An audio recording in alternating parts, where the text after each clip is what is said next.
Well, it's been nearly 30 years since BG Hockey made an appearance in the national tournament, but could this be the year that changes? One of the people who is of the notion that this could be the year for change, Ryan Vallon, the voice of BG Falcon Hockey in his second year. He calls all the action from the Slater Family Ice Arena, and he joins me here today. Ryan, second year for you as the voice of Falcon Hockey. How do you think your first year went? Overall, I think it went well. Definitely a learning experience. After all, this is something, broadcasting hockey is something that I want to do with my career moving forward. So definitely a big learning experience. Fast-paced action of Division I college hockey. It was a lot of fun being on the road with the team, getting to know the guys and the coaches. But just going to different places, different buildings, and calling some dramatic games and even a championship as well. So overall, I thought it was a great year. Well, that actually ties into my next question. What was your favorite moment from your first year? Well, I'd say that was two parts. Highlight of the season, I would say for me and the team, would be the Great Lakes Invitational. We traveled up to Detroit, Michigan.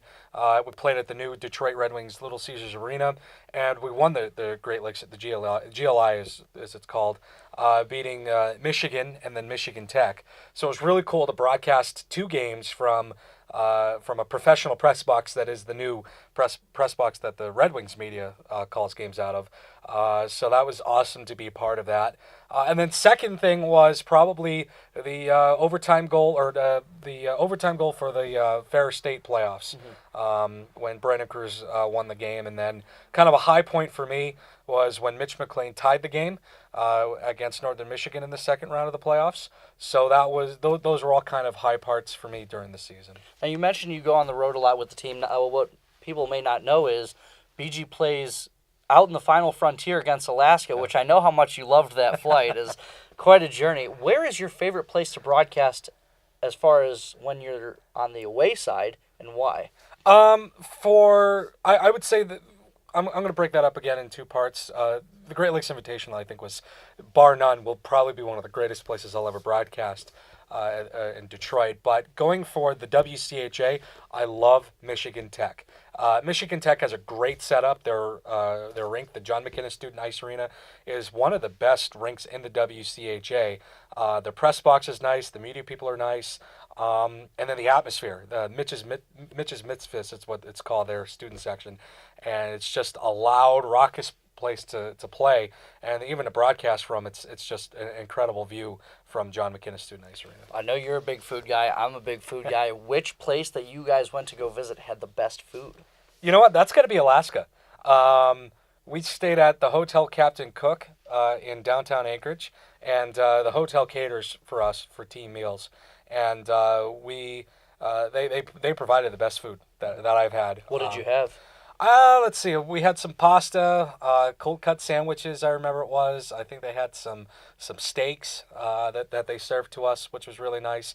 Some nice grilled chicken. And then after the game, before we caught our flight back home, we ate at a pizza place, and that was pretty good in Anchorage too. So Anchorage is probably one of the best places to eat. Okay, let's talk about the 2018-19 BGSU Falcons. A couple of big departures. Tyler Spezia is gone. Mitch McLean is gone. And Mitch was the captain of the team, and as you've described him, kind of the vocal leader and the on-ice leader for the Falcons. Who do you look to see as the guy who takes the next big step up for the Falcons this year? One guy I see is Stephen Bayliss. He is a senior. And if you look at his point production, I don't have the numbers in front of me, but if you look up at his point production, he did really well his freshman year. And he kind of took a big hit during his sophomore year. And then last year was his junior year. He was kind of in and out a little bit in terms of offensive output. But this year, if he is on his game, I would expect him to, be a vocal leader off the ice and even on the ice. And then let's see what he can do on the ice in terms of point production. Another player that I would say is Alec Rawhauser. He's now a junior. It's amazing to think that he's a junior. And this could possibly be the last year that we have him if he does choose to sign with an NHL club, which is what I believe will happen, but that's, down the road. So, if he can do it again like he did the previous 2 years, he will definitely be a big contributor on the Falcons. Well, you love to talk about Alec Rawhauser, as you dubbed him your own nickname, the Big House. I don't know if you're the first one, but you gave him the nickname, the Big House, and he has emerged as a budding star for this team. How high are expectations for him heading into this year? I'd say expectations, the sky's the limit, for the expectations. And not just him, but the entire team. Finishing the year without Alec Rawhauser, he was part of the Hobie Baker nominees, and then he kind of dropped out. He was, I believe, he was an All-American. I believe he was. So he's definitely high up there for the big house, as I did call him. And you said it on air too. I did. I have said it on air a couple of times, and I think it got around a couple of times. But I don't know if I'm the first one to do it. If I am, that's great. If I'm not, well, I'm sorry. But Alec Rawhauser is an incredible defenseman, offensive defenseman too. He started to work on his skating a lot, so definitely his skating game is going to be something that we're going to see coming this season. Let's go between the pipes for a second. Ryan Bednard. He may not be a senior, but he sure plays like one, and he's the Florida Panthers prospect, and for good reason. Now, what are your expectations for him this year, bearing in mind the great season he had last year, but there were a little bit of inconsistencies which resulted in Eric Dopp being the number 2 guy? And sometimes those inconsistencies with Ryan Bednard isn't exactly the worst thing, because we were able to see what Eric Dopp was to bring to the table, as he was only a freshman. So, in terms of expectations for Ryan Bednard, I would say steal the starting job for him.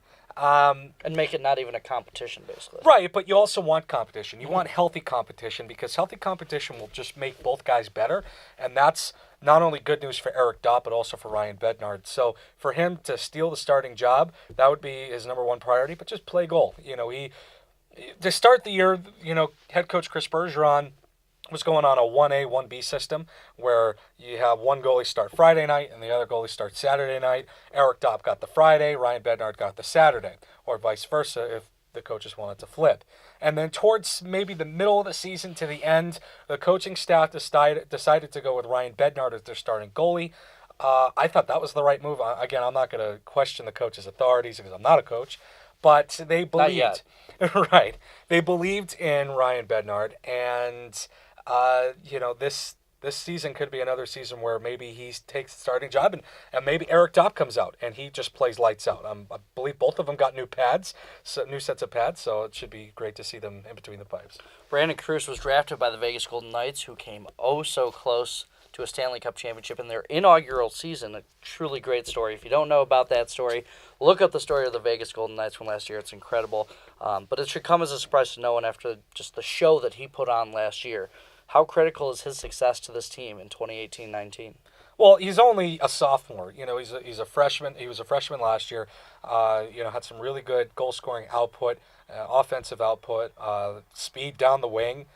Played on the top line with Mitch McLean and Tyler Spezia last year. And so for him to get drafted by the Vegas Golden Knights is incredible for this program, to see that we have another player being drafted. Now that's 3 players on the team that have been drafted. Ryan Bednard by the Florida Panthers, Adam Smith by the Nashville Predators, and then now Brandon Cruz, 135th overall by the Vegas Golden Knights in the 5th round of this previous year's draft. So, a lot of high expectations on him as well, even with the freshmen. Just going down the line, you have Max Johnson, Cameron Wright, you have Carson Musser, Justin Wells on the back end. I'm sure I'm missing a few, but and then of course Eric Dopp in between the pipes. So the sky's the limit again for the freshmen, now sophomores on this Falcon team. Well, we talked about individuals. Let's talk about the team as a whole now. What do you think will be the biggest strength and weakness for this team this year? Strength, I think, will be some defense. We have Alec Rawhauser coming back, so that's always a big plus. I think we have a couple of defensemen. Will Cullen, if he is able to slot into the lineup, he might be very good securing the back end. Of course, you have Chris Polkamp as well on the back end. Jacob Dalton returns for another year, so you do have some returning pieces. Really no defensemen were left last year, either graduated or signed. So that's always a big plus. Again, goaltending, you have both of your starting goaltenders, Ryan Bednard and Eric Dopp returning. So in between the pipes, you're going to have another big positive. The one issue that I would have is, what do you have up front? You talked about Tyler Spezia and Mitch McLean now leaving, as well as Brett DeAndrea and Jacob Reichert offensively. All 4 of them graduated. And so what do you do to replace that? Well, I think, if you have a guy like Brandon Cruz, Max Johnson, Cameron Wright, securing that top spot, you're going to be able to play. I believe they also have some other players.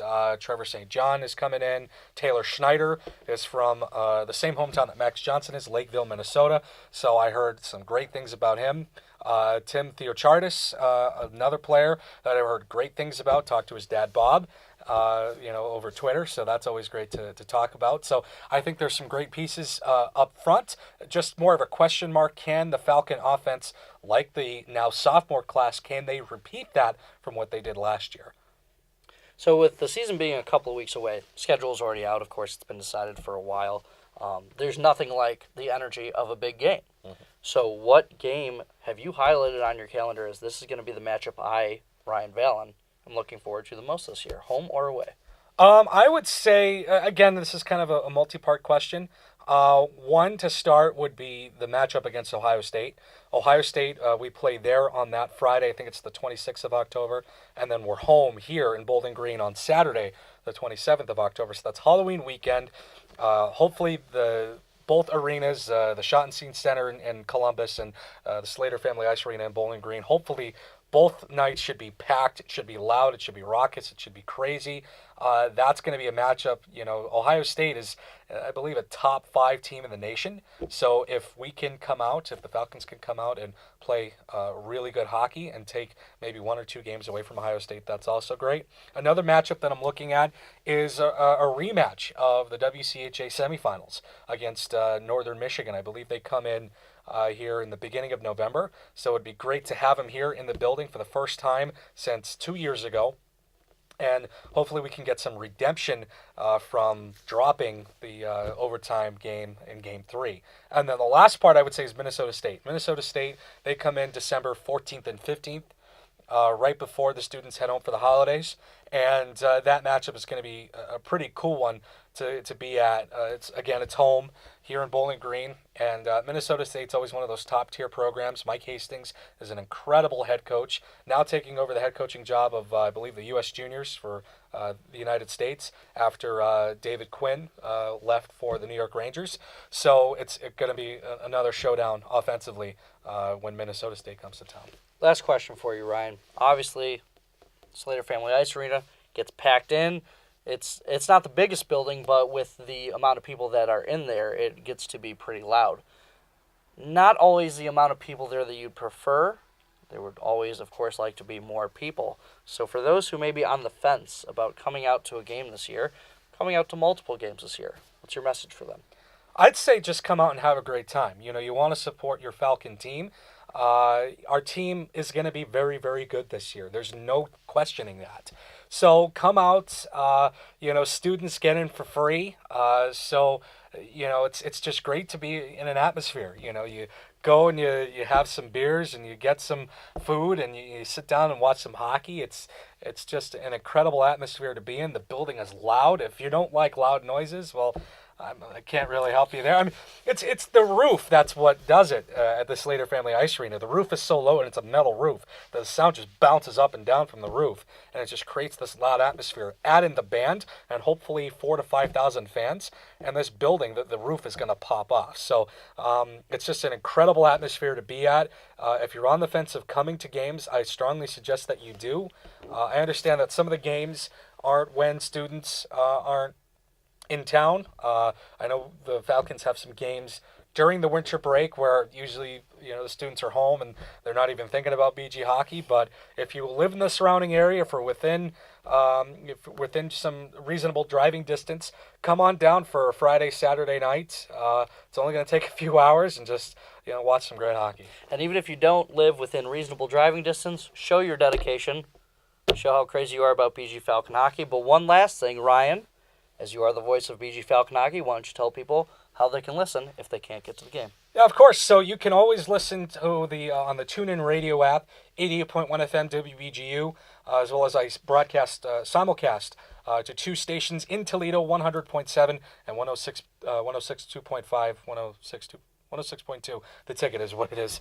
My mistake on that. But yeah, so I broadcast two stations up in Toledo, 88.1 FM WBGU in Bowling Green, Ohio. You can catch me anywhere, bgsufalcons.com, as well as bgrso.net, the home of the Bowling Green Radio Sports Organization, and also bgfalconmedia.com. So those are all ways you can find how to listen to my broadcast if either the Falcons are on the road, or if you can't make it to the game and wish you could, those are all ways you can find a way to listen.